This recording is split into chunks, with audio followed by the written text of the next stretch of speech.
Talvez você, no decorrer da caminhada da sua vida, você deve ter se perguntado em algum momento: o que Deus quer de mim?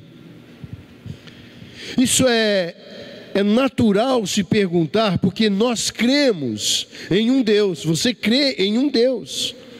Se você não cresce em um Deus, você não estaria aqui nessa manhã. E obviamente, o nosso desejo é estarmos cumprindo e fazendo a vontade de Deus, aquilo que Ele tem proposto para mim e para você na nossa caminhada. Então, quem já não se fez essa pergunta? O que Deus quer de mim? O que Ele espera de mim? Qual é a sua vontade para a minha vida? O que Ele quer cumprir em minha vida? Quando nós lemos a Bíblia, entendemos que o propósito de Deus, meus irmãos, para a nossa vida é nos tornarmos como o seu Filho Jesus Cristo. Esse é o propósito que o Senhor tem para mim e para você. Eu conversando essa semana já com alguns irmãos que já o conhecia, eu disse que o que mais me encanta na pessoa de Jesus Cristo não é a sua divindade, é a sua humanidade. Porque nós vivemos em um tempo pós-moderno, onde o ser humano deixou de ser um ser humano. Nós vemos aqui no Brasil, eu tenho acompanhado a violência, a degradação, a imoralidade, coisas que a tecnologia inclusive tem colaborado para que cresça entre o povo. Então eu gostaria que nós pudéssemos prestar atenção na humanidade de Jesus, porque o propósito de Deus para a minha e para a sua vida é nos tornarmos como Cristo, porque Ele é o exemplo. Nós lemos na Bíblia: porque Deus amou o mundo, lá em João 3,16, que deu o seu Filho unigênito, para que todo aquele que nele creia não pereça, mas tenha vida eterna. O culto foi aberto com este versículo. E por que Deus enviou o seu Filho? Para que nós tenhamos salvação. Mas para que nós possamos ter a salvação, nós precisamos nos parecer com quem? Com Cristo. Ele é a nossa referência. Ele é a matriz do ser humano. Porque quando o homem pecou lá no Éden, quando Deus formou o homem, Ele disse: façamos o homem à nossa imagem, conforme a nossa semelhança. E quando Deus soprou o fôlego de vida nas narinas daquele boneco de barro, Ele dividiu parte da glória. Porque todos pecaram e carecem da glória de Deus. Jesus Cristo veio restaurar essa glória que o homem perdeu no Éden. E quando eu me pergunto o que Deus quer de mim, eu entendo e quero aqui levar vocês a pensarem nesse propósito, o propósito de Deus para a tua vida e para a minha vida. Em primeiro lugar, irmãos, o propósito de Deus, ele é imutável. Deus, ele não muda e é sempre novo. É um negócio de doido. Deus é imutável, mas ele é sempre novo. Isso é mistério. Isso não cabe na mente humana. Mas o propósito de Deus não muda. Deus é imutável, Ele é permanente, Ele é constante. Em Malaquias 3,6 diz assim: porque eu, o Senhor, não mudo. Por isso vós, ó filhos de Jacó, não sois consumidos. Sabe por que nós não somos consumidos, meus irmãos? Porque o Senhor não muda. Quando Ele diz: amei ao mundo de tal maneira, Ele não muda, Ele continua te amando. Ele continua amando a mim e a você com um amor incondicional, com um amor que pretende alcançá-lo, com um amor que pretende restaurá-lo. O amor de Deus é tremendo, Ele não muda. Deus é imutável e, no entanto, Ele é constante em nos amar. Ele é constante em cuidar de cada um de nós. O que Deus quer de nós não mudou desde o começo, meus irmãos. O que Deus quer de você e de mim continua latente, continua vigente. Em Miqueias 6:8 diz assim: Ele te declarou, ó homem, o que é bom. O que é que o Senhor pede de ti, senão que pratiques a justiça, e ames a benignidade, e andes humildemente com o teu Deus? Olha só, esse versículo aqui eu destaco 3 coisas muito importantes. Eu consigo ver aqui claramente, como que se fosse um mandamento da parte do Senhor para as nossas vidas, para que nós possamos estar no centro da sua vontade e descobrir aquilo que Ele quer para mim e para você. Retornando à humanidade de Cristo, que Ele veio nos ensinar a como ser, a como o humano deve ser humano. Em primeiro lugar, eu vejo aqui: pratiques a justiça. E praticar a justiça, irmão, o que é praticar a justiça? A justiça é um exercício do que é de direito, é viver segundo o que é direito. Isso é justiça. Agora, quando alguém te perguntar o que é justiça, você já sabe dizer. A justiça é o exercício daquilo que é de direito, viver segundo o que é direito. Isso é justiça, isso é ser justo.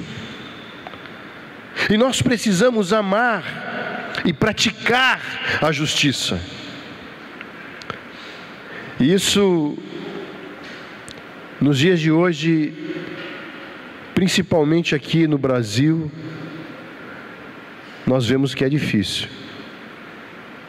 Tem que ter fé, tem que ter garra para poder praticar a justiça. Porque praticar a justiça não é se rebelar. Praticar a justiça não é se revoltar contra aquilo que está instituído, mas é fazer com que a própria justiça se encarregue de arrumar aquilo que está desarrumado, aquilo que está desordenado. E isso, meus queridos e amados irmãos, só funciona com os crentes, com aqueles que profetizam a fé em Cristo, de uma maneira: joelho no chão, oração, santidade, para que possamos praticar a justiça. Esse é um dos mandamentos que eu vejo dentro desse versículo. Pratiques a justiça, lá em Miqueias 6:8. Se você quiser anotar depois e estudar em sua casa. Diz também: ames a benignidade. Ô, palavrinha difícil para dizer. O que é isso, irmãos? É beneficência, é bondade, é auxílio. O brasileiro tem um coração muito caloroso. Se você vê alguém na rua que te pede alguma coisa, eu vejo que a grande maioria, talvez existam aí as suas exceções, mas eu vejo que a grande maioria tem a disponibilidade, às vezes não tem a condição, mas tem a disponibilidade de estender a mão e ajudar. Uma palavra amiga. Lá no Japão, irmãos, para vocês terem uma ideia, lá no Japão, se acontece um acidente de carro, todo mundo que passa perto não para. Eles não têm esse costume de parar e dizer: está precisando de alguma coisa, eu vou chamar uma ambulância. O japonês tem um coração muito duro, sabe, irmãos? Um coração muito gelado. Mas o brasileiro não, o brasileiro tem essa... Parece-me muito natural que o latino-americano tenha essa disponibilidade sempre de estar querendo ajudar alguém, um familiar, um amigo, até mesmo hoje em dia, eu sei que é raridade, mas um desconhecido que passa pelo meio da rua, pedindo alguma ajuda, eu me sensibilizo muito. E Deus pede aqui nesse versículo que nós possamos amar a beneficência. E eu quero tomar aqui como base para dizer isso para você, meu amado irmão, algo que nós, igreja, temos nos esquecido, e que o próprio Cristo, palavras de Jesus, para nos ensinarmos.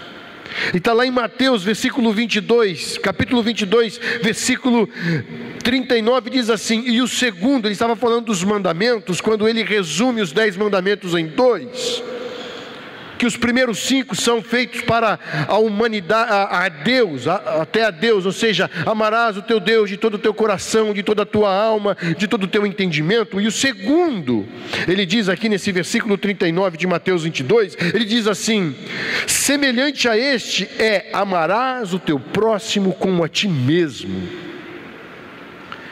E aqui, meus irmãos, as coisas começam a se estreitar. O que é amar o próximo? Ou seja, amar a beneficência, como nós lemos aqui em Miqueias. O que é amar o próximo como a ti mesmo? Eu vou dizer o que é amar o próximo como a ti mesmo. Você vai ficar espantado, porque todo mundo pensa que amar o próximo é pegar e dar algo para ele, ajudá-lo no que é necessário. Nós temos essa concepção em nossa mente. Talvez a nossa cultura é assim. O irmão queimou a geladeira, eu vou pegar uma geladeira velha e vou dar para ele. Mas isso não é amar o próximo como a você mesmo. Se a geladeira do teu irmão pifou, queimou o motor, e você quer ajudá-lo, você se sensibiliza com aquele irmão que não tem condições de ter uma outra geladeira. Você vai lá na loja, meu irmão, e você tira uma geladeira novinha para ele e manda entregar na casa dele. Isso é amar o próximo como a você mesmo. Você aceitaria uma geladeira com as portas caindo? Você vê alguém que precisa de um tênis. Que tênis que você vai dar para ele? É o tênis que você usa. É aquele que você compra na loja. Eu estou aqui colocando alguns exemplos que talvez você pode dizer assim: o pastor veio do Japão, ele não sabe o que ele está falando. Lá talvez a vida fosse diferente. Mas não é. Em qualquer lugar do mundo é igual. Lá também se tem perrengue, lá também se passa dificuldade financeira. E eu trouxe isso para a área de finanças, sabe por quê, irmão? Porque eu não prego dinheiro, mas eu prego o amor. E muitas vezes o amor é refletido naquilo que eu dou ao meu próximo, que eu ofereço ao meu próximo. E quando Deus fala que ames a beneficência, seja bondoso, carinhoso. É claro, eu coloquei aqui o aspecto financeiro, mas nós temos muitos outros exemplos que nós poderíamos citar. O irmão está precisando de um conselho, de uma oração. Se coloque, tenha empatia. Empatia é você se colocar no lugar daquele irmão. Quando você estiver orando por ele, quando você estiver clamando por ele, ou aconselhando ele, você tem que se colocar no lugar dele. Você tem que pegar aquilo para si, trazer para o teu coração e dizer: Senhor, abençoa, porque eu me coloco no lugar do teu filho, eu sei o que ele está passando. Irmãos, a doença que mais vai matar nesse século 21, que só vai perder para doenças coronárias, é a depressão. Quantos irmãos que estão dentro da igreja, irmãos, estão deprimidos, não sabem mais o que fazer para resolver a sua vida. A depressão muitas vezes ela leva a pessoa a pensar em se matar, em dar cabo à sua própria vida. Nós precisamos amar, irmãos. Nós precisamos amar. Tem vidas se perdendo. Nós estamos acostumados a chegar na igreja, seja no domingo de manhã, à noite, qual seja o culto, e nós transmitirmos e passarmos uma imagem, mas é só imagem. Deus não se relaciona com uma imagem, Ele se relaciona com você na sua subjetividade. Não se esqueça disso, porque Deus, Ele tem para você o melhor. O que Ele quer de você é que você ame o seu próximo como a você mesmo. E aqui eu quero caminhar mais adiante. Nesse versículo de Malaquias, ainda eu encontro que andes humildemente com o teu Deus. E a pergunta aqui é: como é que eu posso andar humildemente com o meu Deus? Irmãos, a prepotência, ela é algo, Deus, na palavra de Deus, ela me ensina que Deus resiste aos orgulhosos. Isso aqui é uma tribuna. Esse lugar é uma maravilha, eu fico encantado. Mas eu quero dizer algo para você: a partir do momento que a glória de Deus, que deve ser intocável, ela é intocável, mas que eu quero tocar na glória de Deus, o meu coração se ensoberbece, eu perco a minha ótica espiritual, a minha visão espiritual, me tornando um orgulhoso. O que acontece? Aqui no português fala: a casa cai. E nós precisamos: Senhor, como é que eu me achego até a Ti? Até na forma de orarmos. Irmãos, vocês já perceberam aqueles irmãos para orarem? Às vezes você dá oportunidade para o irmão. Eu posso falar isso porque eu não conheço ninguém aqui, né, pastor? Então ninguém vai ficar ofendido. Às vezes o pastor dá a oportunidade para o irmão orar. O irmão, ele fala mais ou menos assim. Quando ele vai falar paz do Senhor para você, fala: paz do Senhor, irmão. É o jeitinho da voz dele. A paz do Senhor, irmão. Quando ele vai orar, ele se imposta: Senhor amado, Deus de todo poder. Vocês já perceberam isso? Isso é orgulho. Como não? Está querendo mostrar uma imagem. Está querendo mostrar algo que não é. Por isso nós devemos ser, irmãos, aquilo que nós somos. Aqui. Nós temos que ser aqui aquilo que nós somos lá fora. Não começa aqui, meu irmão, começa lá fora. Como é que eu posso agradar a Deus e andar humildemente com o meu Deus? Aprendendo isso, e é muito importante,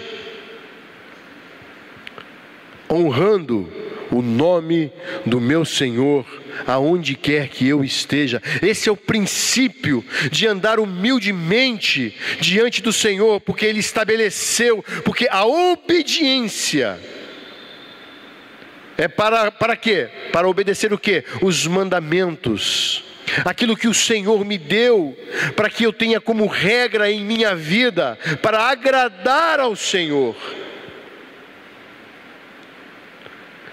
Vocês estão entendendo? Diz amém, irmãos. Não, eu falo de novo. Vocês estão entendendo? Nós somos o sal da terra e a luz do mundo. Se eu só sou luz aqui dentro, eu não estou fazendo diferença. E se eu sou luz aqui dentro e lá fora eu não sou luz, tem alguma coisa errada com a minha vida, eu não estou obedecendo aos princípios, aos desígnios de Deus na minha vida.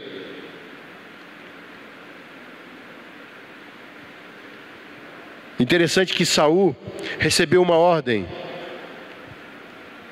da parte de Deus: vai e mata os amalequitas, extermina com tudo, mata tudo, animal, criança, mãe, pai, tudo, mata tudo, extermina os amalequitas da face da terra. Saul foi lá e fez pela metade.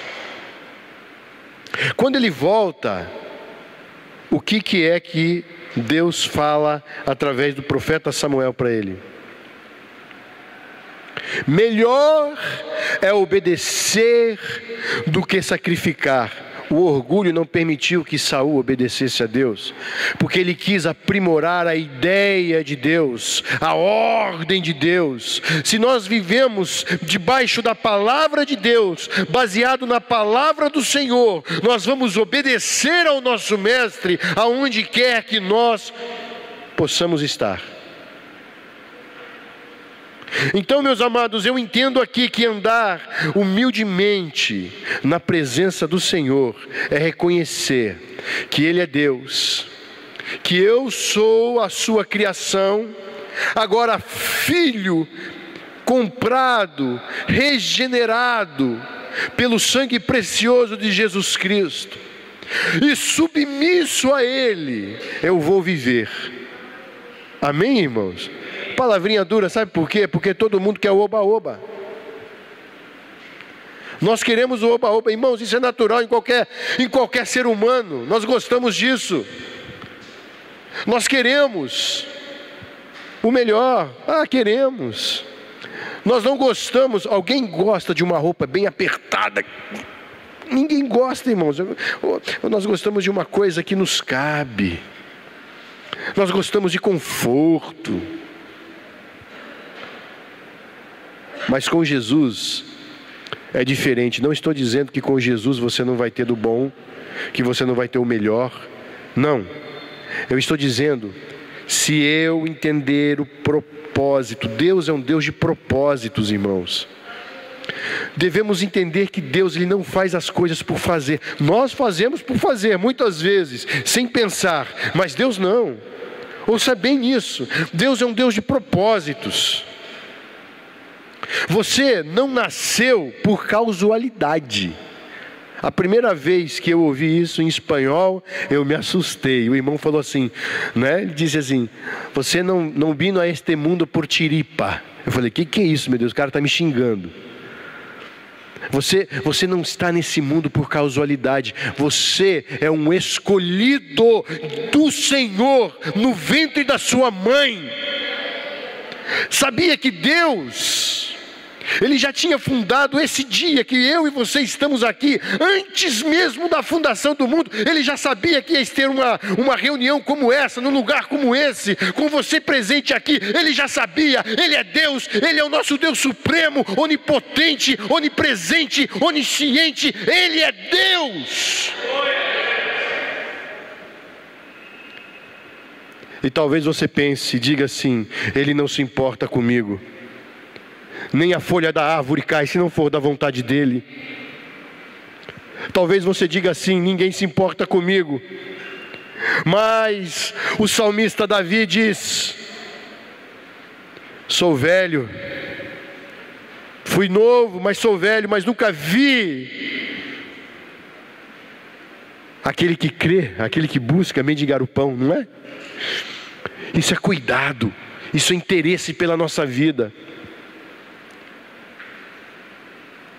Eu tenho a consciência, e eu quero encerrar aqui junto com vocês. Eu tenho a consciência que Deus tem um propósito para a tua vida. Talvez você está aqui nessa manhã falando assim: por que eu estou aqui? Se pergunte isso, porque é muito importante. Sabe como nós aprendemos? Sabe como nós crescemos? Nos perguntando. Pergunte a si mesmo: o porquê que eu estou aqui? O que Deus quer de mim? Eu aqui mostrei uma base daquilo que Deus quer, mas Deus tem preparado coisas tremendas para a sua vida. Você pode crer nisso? Tem gente que não crê. Você pode crer que Deus tem preparado coisas tremendas para a tua vida, irmãos? Olha para o teu irmão que está do teu lado. Se você estiver sozinho, vai e fale para alguém. Diga: Deus tem o melhor para você. Amém.